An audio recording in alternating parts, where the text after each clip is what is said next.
Hi and welcome. I'm Bob Rothery and I'm here with Scott Shaughnessy to share some 2013 personal tax developments that relate to international assignments.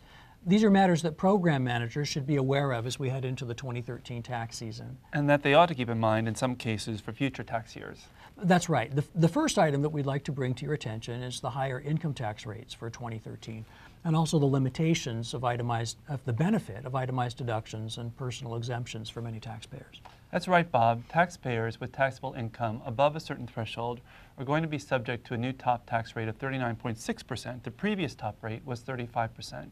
And taxpayers with adjusted gross income above a lower threshold will not be able to deduct the full amount of their itemized deductions and personal exemptions because the phase-out of such deductions has been reinstated. And while we're talking about higher taxes, remember that starting in 2013, those in the highest income tax bracket will also see their qualified dividends and long-term capital gains taxed at 20%. Rather than the old rate of 15%. And let's not forget that under the healthcare legislation passed in 2010, beginning in 2013, a new additional 3.8% tax will apply to the net investment income of individuals whose income exceeds a certain threshold. And the healthcare laws of 2010 also brought in, beginning in 2013, an increased Medicare tax, which represents an additional 0.9% on high income earners. The new 0.9% tax is hitting single taxpayers with compensation in excess of $200,000 and married taxpayers filing jointly when their combined compensation exceeds $250,000. The pre-2013 FICA Medicare tax rate of 1.45% of all compensation remains in place, so the 0.9% addition acts as a second Medicare tax bracket. And note that the 0.9% applies only to employees, not to employers. And the threshold for both these taxes will not be adjusted for inflation, meaning that more people will be subject to them each year. Oh, that's right, and that's an important point. Now, with respect to the 0.9% Medicare tax, we should also point out that in a cross-border situation in which there's a Social Security totalization agreement in place that exempts the worker from FICA, that will also exempt them from the 0.9% compensation tax, but not from the 3.8% tax on investment income. So the upshot of all this is that for companies with tax equalized assignees, it's likely that the overall U.S. tax cost is going to increase due to the fact that assignment-related compensation causes many assignees to be in a higher tax bracket than they otherwise would have been if they hadn't been on assignment. Mm-hmm. Well, let's move on to some of the new forms and filing and reporting obligations. When dealing with international assignment programs, it's very common for U.S. taxpayers to have foreign bank accounts, foreign assets, or other foreign investments. Right. So let's start with Form 8938. The 2013 tax return season marks the third year of disclosure of foreign financial assets on IRS Form 8938. It's a new reporting requirement that applies if the total value of a taxpayer's specified foreign financial assets exceeds a certain reporting threshold, and that ranges from $50,000 to $600,000 depending on the taxpayer's circumstances. Reportable assets include, for example, foreign bank accounts, shares of foreign companies, and foreign pensions and retirement savings.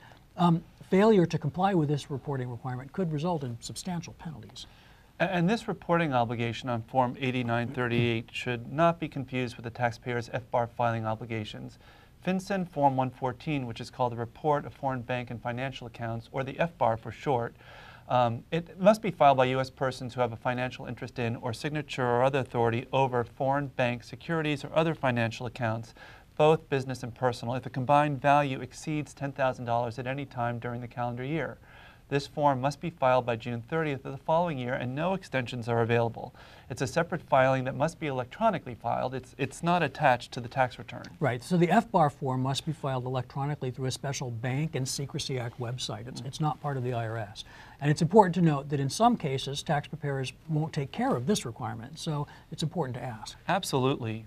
So companies with international assignees that engage tax services providers like KPMG should work with their provider to determine if the preparation and/or electronic filing are provided to assignees, and if so, to confirm the best process. whatever the company decides, they need to make sure their international assignees are clearly informed about the FBAR and the scope of services they are provided. In other words, whether it includes the FBAR preparation and filing or not. That's right. And we've also seen changes with respect to reporting taxpayers' investments in passive foreign investment companies, or PFICs. Previously, only certain triggering events caused a taxpayer with an interest in a PFIC to have to file IRS Form 8621. However, the new rules require that a taxpayer report any ownership interest in a PFIC annually without regard to whether a triggering event took place. So that means a lot more taxpayers are going to be filing Form 8621 than in the past.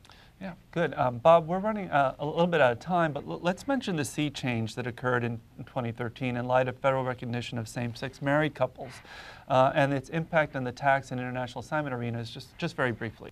Yes, and watch for our separate video on that topic that's featured on KPMGinstitutes.com.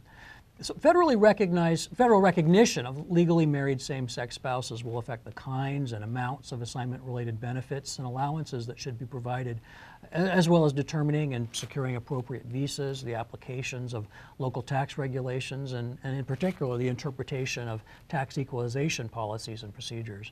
So what all this means is that the Supreme Court's Windsor decision has a direct impact on assignment program costs as well as on policies and administration. Very interesting. Well, although I think that's about all we have time for today. Well, yes, and we want to wish everyone a successful and smooth tax filing season. If there are any questions or concerns, be sure to consult with your professional tax services provider. Thanks for watching.